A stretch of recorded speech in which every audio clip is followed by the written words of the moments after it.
નમસ્તે વિદ્યાર્થી મિત્રો, ત્રિકોણની અંદર આપણે 7.2 જોઈ રહ્યા છે.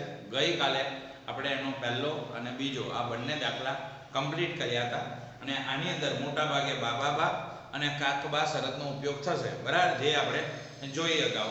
અને ત્યાર પછી આજે આપણે આગળ જવાના છે દાખલા નંબર 3 માં.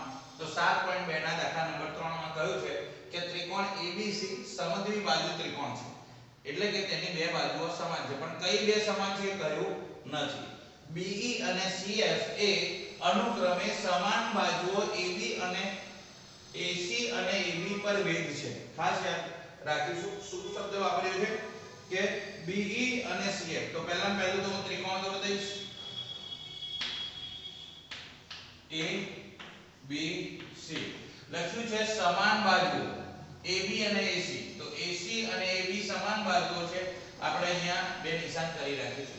ત્યાર પછી લખ્યું છે BE, પહેલો શબ્દ છે BE એ AC ઉપર. તો AC ઉપર વેધ કોણ છે? BE છે, આ રીતના કાટકોણ. એ જ રીતના CF ઉપર, CF એ AB ઉપર છે, તો AB ઉપર કયો વેધ છે? CF. આ રીતે CF વેધ છે.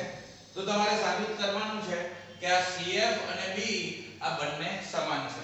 આપણે સાબિત કરવાનું છે. તો પહેલા જ આપણે શું લખીશું? પક્ષ કે ત્રિકોણ ABC માં શું છે?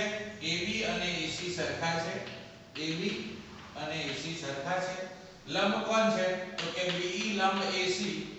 તો BE લંબ AC છે અને CF લંબ AB છે. CF લંબ AB.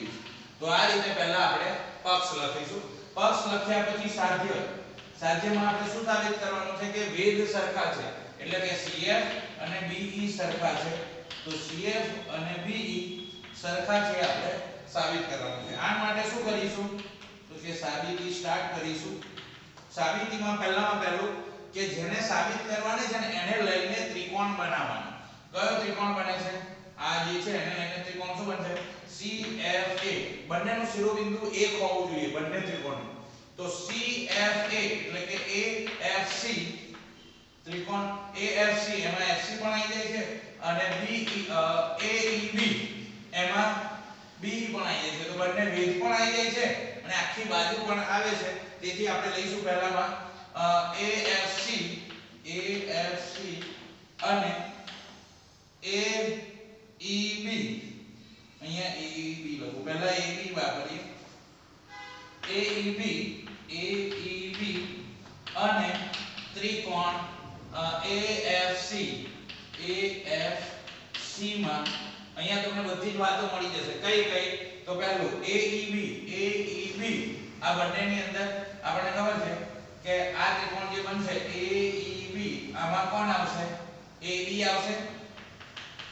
અને બીજો ત્રિકોણ બનશે AFC, એમાં પણ આવશે AC. તો AB અને AC હું જરાક અહીંયા દોરીને અલગ બનાવી દઉં જેથી તમને વધારે ખબર પડશે. આમ કાટકોણ ત્રિકોણ બનશે. અહીંયા કાટકોણ છે તો નામ શું બનશે? AEB. અને પેલો જે છે એમાં આ રીતનું છે. અહીંયા કાટકોણ ત્રિકોણ છે. અહીંયા શું થશે? અહીંયા AFB. અહીંયા F છે, અહીંયા C છે, બરાબર. હવે આપણને ખબર છે અહીંયા લખ્યું હતું AB ને AC સરખા છે, તો આ AB છે એટલો અહીંયા AC છે. બીજું બીજી કઈ બાજુની વાત કરીએ તો બંનેમાં કયો ખૂણો આવશે? આ ખૂણો સરખો છે, આ ખૂણો સરખો છે, બરાબર. તો અને ત્રીજું બંનેમાં કાટકોણ છે, લંબ છે. તો E ને F છે લંબ છે એટલે કાટકોણ છે. બીજું આ બે ખૂણા આપેલા છે અને આ બે ખૂણાની બહારની બાજુ છે એટલે ખૂણો સરખો છે ને સામસામેની બાજુ સરખી છે અને તેથી એવું કહી શકાય કે ખૂબા શરતના ઉપયોગથી આ બે એકરૂપ થશે. તો આપણે એવું બતાવીશું કે જેટલો AB છે એટલો AC છે, તો AB જેટલું AC છે. પછી આ ખૂણો એટલે કયો ખૂણો? EAB. ખૂણો EAB જેટલો હશે એટલો જ ખૂણો CAF થશે. કેમ તો કે બંનેમાં ખૂણો કોણ છે? એ સરખો જ છે. તો અહીંયા આવશે CAF. તો CAF, બરાબર. અહીં EAB જેટલું CAF થાય છે, ખૂણો સરખો નીકળ્યો. અને ત્રીજું ખૂણો E જેટલો ખૂણો અહીંયા ઈ કાટકોણ છે તો અહીંયા કોણ છે f છે અહીંયા લખીશ બરાબર લખી દઈએ 90 અંશ એટલે કાટકોણ પછી આ બંનેમાં ખૂણો a જે છે આ એ ખૂણો સામાન્ય ખૂણો છે તો અહીં લખવાનું કેવો ખૂણો છે બંનેમાં સામાન્ય ખૂણો અને AB ને AC છે એ પક્ષમાં આપેલું છે એ આપણે દર્શાવીશું શું લખીશું અહીંયા તો અહીંયા એક બાજુ છે અને બે ખૂણા છે એટલે ખૂબ આ શરતે આ બે એકરૂપ થશે તો લખીશું માટે ખૂણો AEB ત્રિકોણ AEB એકરૂપ ત્રિકોણ હવે આની સામે બતાવવાનું છે આ બંનેની સામે સામે તો આમાં બંનેમાં કોમન કોણ હતું ખૂણો A તો કોમન જ છે તો B નું કોની સાથે છે C નું તો અહીંયા છેલ્લે D છે A કોમન છે એટલે અહીંયા પહેલો A છે તો અહીં A જ આવશે અહીંયા B સાથે C આવ્યું તો છેલ્લે C આવશે તો રહ્યું શું તો આમાં AFC તો A અને C આવી ગયા તો રહ્યું કોણ F એ અહીંયા આપણે લખીશું તો કઈ શરત થાય ધ્યાનથી દેખજો તો એક ખૂણો બીજો ખૂણો અને ત્રીજો જે બાજુ સરખી છે આ બે ખૂણાની વચ્ચેની બાજુ હોવાને બદલે વચ્ચેની ના હોય એટલે અંતર્ગત ના હોય એવી બાજુ છે એટલે કઈ શરતનું પાલન થશે ખૂબા આ શરતના આધારે બંને એકરૂપ થયા હવે બંને ત્રિકોણો એકરૂપ થયા એટલે શું તો સાબિત શું કરવાનું છે કે વેધ પણ સમાન છે તો વેધ એટલે બાજુ બનશે તો અનુરૂપ બાજુઓ સરખી થશે તો આપણે લખી શકીશું આકૃતિ દોર દઈએ આવી સમજવા માટે A E B એ અહીંયા નામ શું અપાશે AFC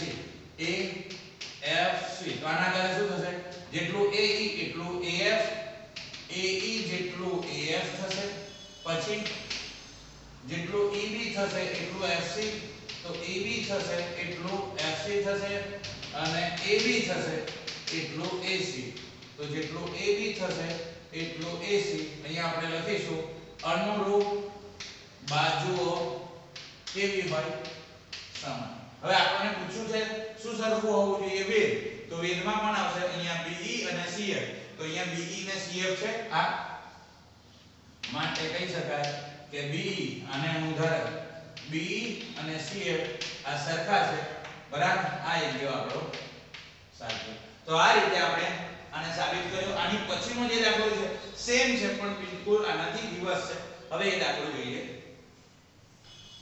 તો અહીંયા CF અને BE લખવાનું તો અહીંયા E આવે બરાબર એ ધ્યાન રાખજો તો નમસ્તે મિત્રો ચોથો દાખલો હવે આપણે આવી રહ્યા છે ત્રિકોણ ABC ની બાજુઓ AB અને AC પરના બે વેધ BE અને CF સમાન છે તો નીચેની આકૃતિ દોરી અને ત્યાર પછી બે ત્રિકોણો આપણે બે જે પરિણામો છે એ સાબિત કરીશું તો આકૃતિ હવે દોરીશું અંદર આકૃતિ પુસ્તકમાં આપી છે પણ આપણે તે છતાંય જોઈએ ત્રિકોણ ABC જે કહ્યું છે એ લખીએ ત્રિકોણ ABC ની બાજુ AC અને AB ઉપર ABC ની બાજુઓ એમાં AC અને AB ઉપર તો AC ઉપર કોણ છે તો કે AC ઉપર BE છે તો BE AC ઉપરનો વેધ છે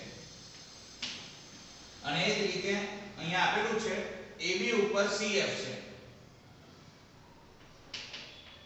હવે શું કહ્યું છે કે બંને સમાન છે એટલે જેટલું BE છે અહીંયા લખી દો જેટલું BE છે એટલું જ CF છે તો આ બંને સમાન છે તો બાકીની વાતો આપણે સાબિત કરવાની છે તો પહેલો સાધ્ય છે બંને ત્રિકોણ એકરૂપ બતાવવાના છે અગાઉ જેવો જ દાખલો છે પહેલા પક્ષની વાત નથી થઈ કે ત્રિકોણ ABC માં શું છે BE લંબ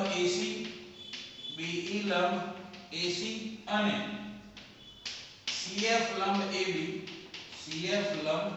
AB છે સાધ્ય હજુ એક વાત છે કે આ CF અને BE બંને સરખા છે તો BE બરાબર શું થાય છે CF આ પક્ષમાં છે હવે સાધ્યમાં સાબિત શું કરવાનું છે તો પહેલું પરિણામ છે ABE ત્રિકોણ ABE એકરૂપ ત્રિકોણ ACF આવું કહ્યું છે તો હવે સ્ટાર્ટ કરીશું સાબિતી તો ત્રિકોણ આપેલા છે એક ત્રિકોણ લઈએ ત્રિકોણ ABE ત્રિકોણ ABE અને ત્રિકોણ ACF માં હવે બંનેને ધ્યાનથી દેખશો તો અત્યારે જે ભાગ કર્યા હતા એ જ ભાગ આપણે કરવાના રહેશે અહીં કાટકોણ AEB B અને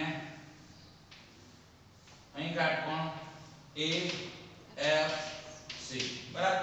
અને બીજું કે અહીંયા વેધ સરખા છે એટલે BE અને CF સરખા છે, આટલું આપણને ખબર છે. તો એનો ઉપયોગ કરીશું. તો પહેલા લખીશું કે આ જે છે BEA એટલે કે ખૂણો E, ત્રિકોણ ABE માં કયો ખૂણો E જેટલો જ ખૂણો પણ હશે F. કેટલા અંશનો? 90 અંશમાં. કૌંસમાં લખીશ કાટકોણ. બરાબર. આ પહેલી વાત. બીજી વાત કે આ ત્રિકોણની અંદર બીજી વાત એ છે કે બંને વેધ સરખા છે એટલે કે જેટલું BE છે એટલું CF છે. તો BE થશે એટલું જ CF થશે. શું લખીશું? સામા આપેલું છે પક્ષમાં. બરાબર. અને ત્રીજી વાત કીધા વગર જ આ બંનેની અંદર એક જ ખૂણો આપેલો છે અને એ ખૂણો કયો છે? A. તો અહીંયા A એટલે કયો? તો BAE ખૂણો BAE જેટલો જ અહીંયા ખૂણો CAF ખૂણો CAF થશે. શું લખીશ? સામાન્ય ખૂણો. તો અહીંયા દેખીશું તો બે ખૂણાઓ છે અને એક બાજુ. કયો ખૂણો છે? તો કે આ બે ખૂણા છે અને એની સિવાયની બાજુ છે એટલે અહીંયા પણ ખૂબ આ શરતનું પાલન થશે અને એ અનુસાર શું થશે કે ત્રિકોણ ABE એકરૂપ ત્રિકોણ. હવે નામ આપવાના છે. તો E નું અનુરૂપ કોણ કયો છે? Y. તો અહીંયા છેલ્લે E છે તો અહીંયા છેલ્લે શું આવશે? F. તો અહીંયા છેલ્લે F આવશે. ત્યાર પછી બંનેમાં કોમન કોણ છે? તો અહીંયા E ને અનુરૂપ F છે તો E છે તો F આવશે. ત્યાર પછી એ જ રીતે A છે, A ને અનુરૂપ A છે તો A પહેલો છે તો અહીંયા A આવશે. હવે અહીં ધ્યાનથી દેખીએ કે E ને F છે તો B ને અનુરૂપ શું થશે? C. તો અહીંયા વચ્ચે B છે તો અહીંયા C આવશે. તો આ રીતે કઈ શરત અનુસાર? ખૂબા. કેવી રીતે ખૂબા? તો આ બે ખૂણા છે અને વચ્ચેની બાજુ હોવાને બદલે આ સામેની બાજુ છે તેથી ખૂબા શરતના આધારે બંને ત્રિકોણો એકરૂપ થશે. તો આ આપણું પહેલું સાધ્ય પૂરું થયું.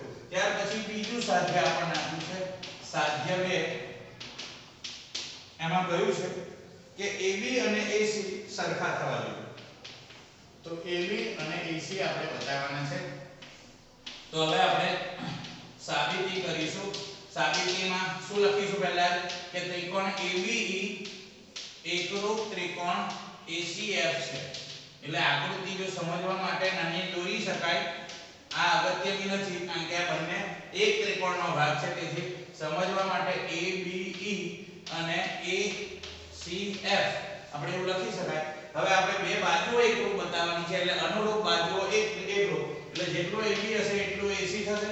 તો AB જેટલું AC થશે, BE જેટલું CF થશે, B જેટલું CF થશે અને AE જેટલું AF થશે. બરાબર. એટલે કે અનુરૂપ બાજુ કેવી હશે? સમાન. હવે આપણે સાબિત શું કરવાનું છે? તો કે AB ને AC જો આપણે સાબિત કરવાનું છે તો માટે કહી શકાય AB બરાબર AC થશે. હવે આ ત્રિકોણની અંદર દેખીએ તો AB અને AC બંને સરખા થાય તો જે ત્રિકોણમાં બે બાજુઓના માપ સરખા હોય તો તે સમદ્વિબાજુ ત્રિકોણ કહેવાય. માટે કહી શકીએ કે ત્રિકોણ ABC સમદ્વિબાજુ ત્રિકોણ છે. બરાબર. તો આ રીતે આજે આપણે એક જ પ્રકારના બે દાખલાઓ સાબિત કર્યા છે. અહીંયા કોઈ ત્રીજું પરિણામ સાબિત કરવાનું નથી. તો આપણે સાથે સાથે બીજા એટલે કે 7.2 ચલાવ્યું એ પછીની થિયરીઓ સરાસર યાદ કરી લઈએ. બરાબર. પહેલો જ પ્રમેય ચાલ્યો તો સમદ્વિબાજુ ત્રિકોણ. તો 7.2 ત્રિકોણની 7.2 જે પ્રમેય છે એમાં તો કે સમદ્વિબાજુ જે ત્રિકોણ હોય છે એમાં જે સમાન બાજુ હોય છે એ સમાન બાજુની સામેના ખૂણા પણ સરખા હોય છે. આ તો પ્રમેય નંબર 7.2. ત્યાર પછી પ્રમેય નંબર 7.3 માં શું હતું કે જો ત્રિકોણના બે ખૂણા સરખા હોય તો તેમની સામેની બાજુઓના માપ પણ સરખા હોય છે. બરાબર. અને એના પરથી આપણે તારણ કાઢ્યું હતું કે સમબાજુ ત્રિકોણ જે હોય છે એ સમબાજુ ત્રિકોણની ત્રણેય બાજુના માપ સરખા હોય તો તેમની ખૂણા પણ સરખા જ હશે અને તેથી સમબાજુ ત્રિકોણના પ્રત્યેક ખૂણાનું માપ 60 અંશ થાય છે. ત્યાર પછી આપણે બે શરતો જોઈ જેમાં પ્રમેય નંબર 7.4 હતો બા બા બા જેમની અંદર હતું કે બે ત્રિકોણો માટે કોઈ એક ત્રિકોણની ત્રણેય બાજુઓ એ બીજા ત્રિકોણની ત્રણેય બાજુઓ માટે સમાન હોય તો તે બે ત્રિકોણો એકરૂપ થાય અને એવી જ રીતના કાકબા શરત હતી પ્રમેય નંબર 7.5 જેની અંદર બે કાટકોણ ત્રિકોણની અંદર બરાબર એક ત્રિકોણનો કાટખૂણો કર્ણ અને એક બાજુ એ બીજા ત્રિકોણના કાટખૂણા કર્ણ અને બાજુને સમાન થાય તો તે બે ત્રિકોણો એકરૂપ થાય તો આટલી શરતનો ઉપયોગ કરી આપણે આજે દાખલા ગણ્યા છે બરાબર આજે આપણે રાખીએ છીએ જે બી પ્રોબ્લેમ હોય તમે પૂછી શકો છો જેટલા બી દાખલા સાબિત કરો કે ના છે એ પ્રત્યેક દાખલા ટ્યુશનના ચોપડામાં એક વખત અને હોમવર્કના ચોપડામાં એક વખત લખવાના છે નમસ્તે જય